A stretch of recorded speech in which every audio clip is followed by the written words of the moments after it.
for mind exercises? Here we go. I'm in my closet because it's the weekend and my husband is home and I don't want him to walk into my office, and my office has a big window. So if he walks by, he's right there and I'll get distracted. And so in my closet, door shut, and then hopefully he won't come around and scream my name looking for me. Because that could happen. Today, I want first to say I appreciate and I'm proud of you for turning this on and taking the time to think about some difficult things. Sometimes the things that I say are uncomfortable to think about, right? So, number one, be grateful that you're taking the time. I'm grateful that you are listening. Then I want you to be aware, like, okay, am I doing anything with this information that I am listening to? Because gathering information is awesome, step one. But if we do nothing with it whatsoever, it's actually doing nothing. It's not transforming you, it's not changing you. If that is the goal, if you're just watching to kind of see, what is this? That's a whole different topic. But a majority of you, I'm assuming, something that I say or have said in one of these videos triggers you, and then you're like, ooh, I need to maybe look at that. Why did that trigger me? Why am I so upset?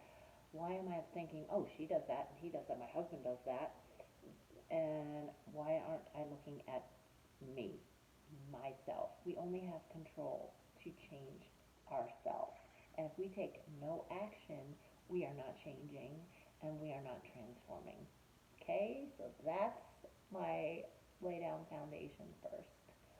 We're going to start with, I just heard this on a podcast and I turned the podcast off and I'm like, oh, that's a good way to segue into what I want to talk about today. He was talking about mountains and obstacles. So he said, well, what I turned it into is we see the mountain in front of us, mountain meaning our goal, our objective, something that we want to achieve in any area. And we can talk about the mountain and tell other people all about the mountain and get podcasts and books about the mountain. But are we willing to climb the mountain? And what would that entail? And do we just get scared at even the thought of that and turn it off and just continue talking about it and getting books about it for years and years and decades, rather than really looking at what the mountain is? Is it really a mountain? How could I get up this mountain? Am I there? Look back each month and see, okay, how far have I come up this mountain? Should I change my direction and look at another mountain? Or am I getting stressed and anxious about this for no reason?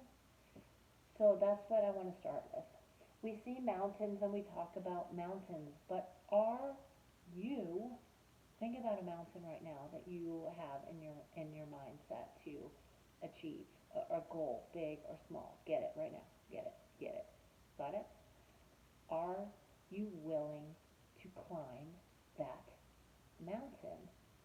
And are you climbing the mountain? So really be honest. That's step number one right there. What is the mountain? Am I willing to climb it? And am I climbing it? Even if it's one step at a time. 1 year later, you're almost at the top.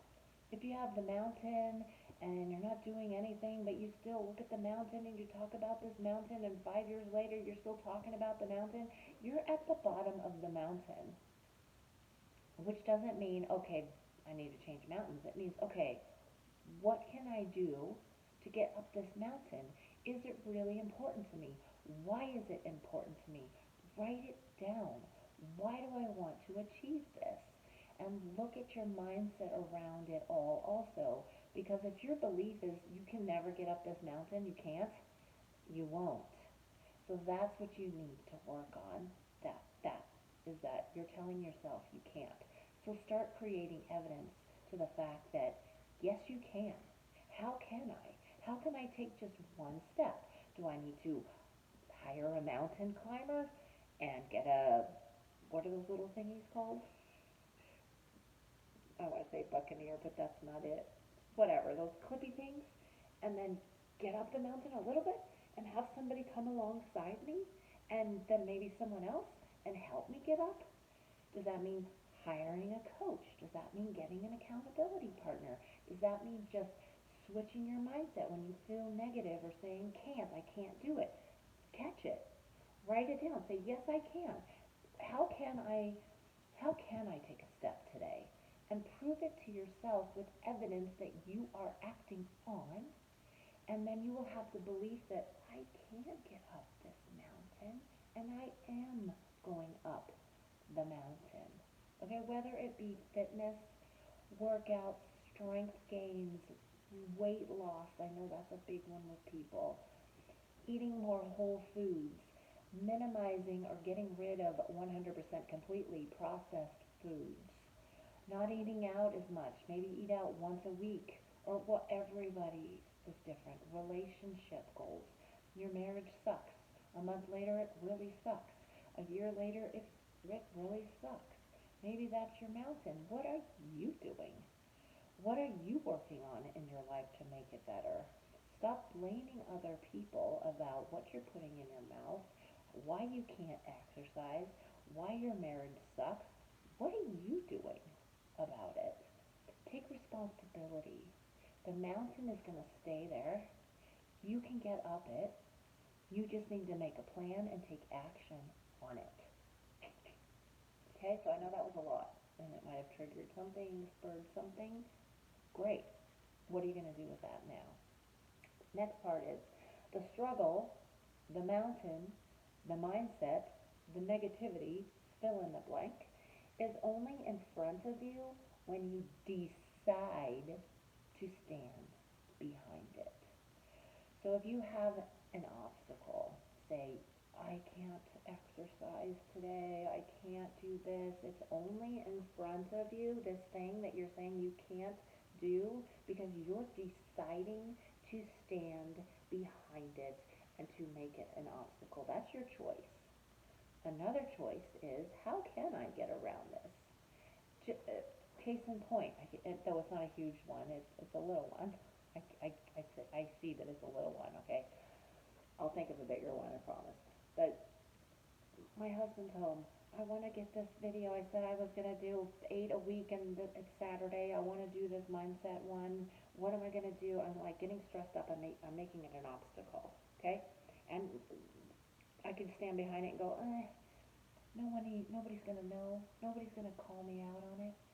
But my integrity knows.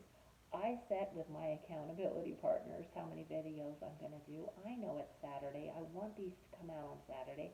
Even though a lot of people don't see them until weeks later, it's who I am and who I want to be in with my integrity and my word, which I'm working on. That's one of my things. It doesn't have to be your things.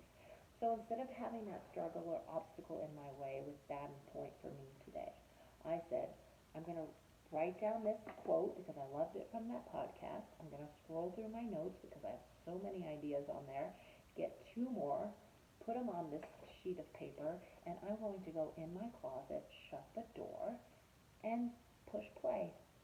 And here I am. So it's no longer an obstacle. I found what it was. I was aware of what it was. I took actions and saw, what can I do? Yeah, I could have put it off. I could have done it in my office and just hoped and prayed he didn't walk by. And even if he did, who cares?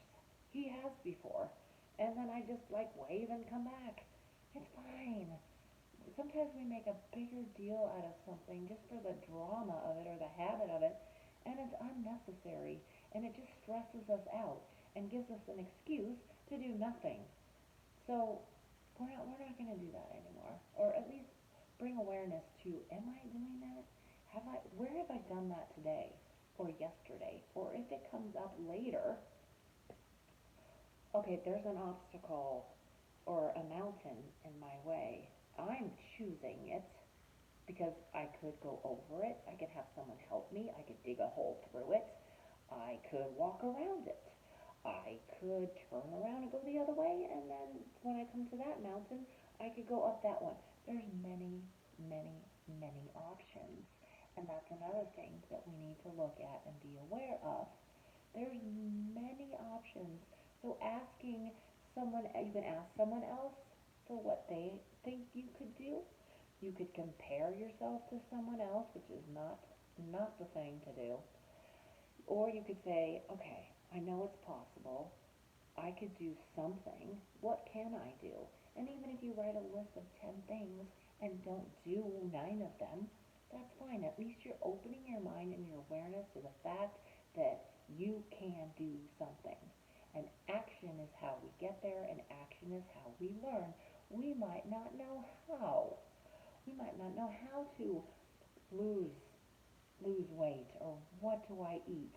Well, looking on blogs and reading books as you do nothing about your what you're eating or movement, and then you ask your friends and you look at your friends and you look at podcasts and Instagram posts of everybody and compare yourself, that's not it. Okay, you need to take action, try something. And if it doesn't work, try something else. You're going to find out in your action. Take action. Then you're going to find out. Then you're probably going to lose some weight and see that it is working and you go down that path. Then you might hit a plateau or something might need to shift because the leaner you get, then your body is going to shift and then you're going to have to pivot and keep going. We don't stop, right? We don't get stuck, I should say. We choose to stop, so choose to get back up and go. We are not stuck. Saying you're stuck is an obstacle and a mountain, and you're choosing it. Get up and go up a step or go around the mountain.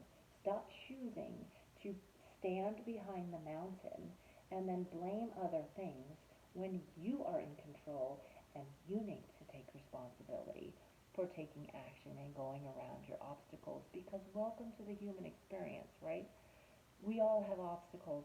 We might have 20 obstacles in one single day, some small, some medium, some big. Welcome to life. And it's also our perspective. We can see it as a problem or we can see it as growth. Or we can see it and not react to it and say, well, how else can I see this? How can I learn from this? Am I taking this personally? Am I making assumptions? Those are dangerous territories, and I suggest that we do not do that, and we will do it, but be aware that you're doing it, and then stop and shift and pivot and look at it another way, which takes me to my third point, actually. So if I heard this on another podcast and loved it. So if I were an optimist, how would I view this? Or you can say another way of saying that is if I put a positive spin on this, or if I was a positive person, how would I view this? So instead of getting mad at traffic or getting mad at your spouse for saying something, you can be aware and say, okay, I'm practicing what Alicia told me this week. She said, if I were an optimist, how would I see this? If I were an optimist and my husband said something that triggered me, if I were an optimist, I would pause and I wouldn't react. And I would say, is he intentionally trying to hurt me? 99.9% of the time for me and any of you, if you ask that question, the answer is no. Okay? We all have our own anger points. We all have everything going on in our life individually. The world does not revolve around us, right? That's another thing I'm trying to concentrate on is not putting myself, me, myself, and I in the middle of everybody's story. Okay? Don't assume. So if I was an optimist and I got triggered by something, I would say, is he intentionally trying to hurt me? No. If I was an optimist and I feel triggered, if it was the right time, I would talk to him and say, wow, I really got triggered by what you said, and I assumed this. But I know making assumptions is not good for anybody, so I just wanted to check with you, like, is that what you were intending? And then if it's the right time, right? If it's not the right time, it's not the right time. I've had those experiences too. And then talk about it. And most likely they're gonna say, if it's the right time, no, oh my gosh, I'm sorry, that's not what I intended. And then you can talk about who depending on the person and your relationship, right? I'm like, wow. And then he gets an insight on how sensitive I might be about something, and him knowing my background, or I can give him a piece of, this happened to me when I was little, and this happened to me, and so I find myself falling into this victim mentality sometimes, and I put up my guard when in reality I want to be open and connected with people, but I'm an introvert and I want that connection, but my first instinct is to like put my arms up and lash back. So him knowing that, me voicing that softens it up even though it's very vulnerable and very scary and took me a lot of time, and I'm still learning, and I do not do this all the time. I don't even do it half the time, to be honest with you. But I'm trying and I'm practicing, and I encourage you to do the same, right? So if I were an optimist, that's how I would deal with that situation.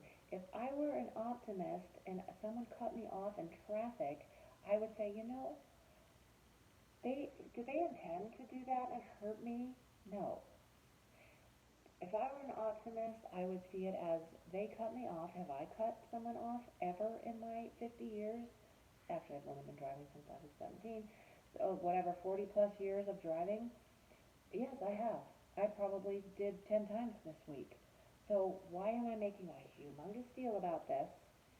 Again, look at yourself. What can I learn from this? Me getting angry about it is only spiking my stress, spiking my cortisol, keeping me out of burning fat, making me angry, raising my blood pressure, knocking me out of ketosis if you're keto or not keto, if you're keto like me. I'm no longer in ketosis because I'm stressed out. And then the roller coaster goes, and then you're mad and you're pissed and you come on, and it's because someone cut you off. Come on, please. If I were an optimist, how would I view this? Okay, so those are the three I want you to think about. If anything triggered you, rewind, write it out. What will you do with it this week? That's where the growth is, that's where the transformation is. Action. Take action. Okay, so number one, we see the mountain and we talk about the mountain, but are we willing to climb it? Two, struggle is only in front of you when you decide, you make the decision to stand behind it. It's your choice. It is. That might trigger a lot of you and go, no, it's not my choice. It is. It is your choice. And if I were an optimist, how would I view this? Say that to yourself this week. That's a good one. If I were an optimist, how would I react right now? If I were an optimist, how would I see this getting exercise back into my life and eating well? How would an optimist see this? They would see that actually exercising and eating well is making me feel better.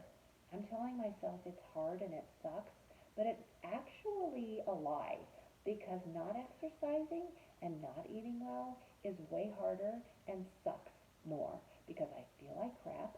I can't fit into any of my clothes. I'm in a bad mood. My stomach is pooching out. I'm embarrassed to go anywhere. My face is breaking out, and I'm mad, and I'm eating too much sugar, which affects my brain, which is making me depressed. So it's actually harder to stay on the path that I'm on. Okay? So switch your thinking, and I'm here to help you do that. So I hope you take some of what I said and take it into action. Okay? So from me in my closet to you wherever you are, I'm so proud of you. Now do something with it. See ya.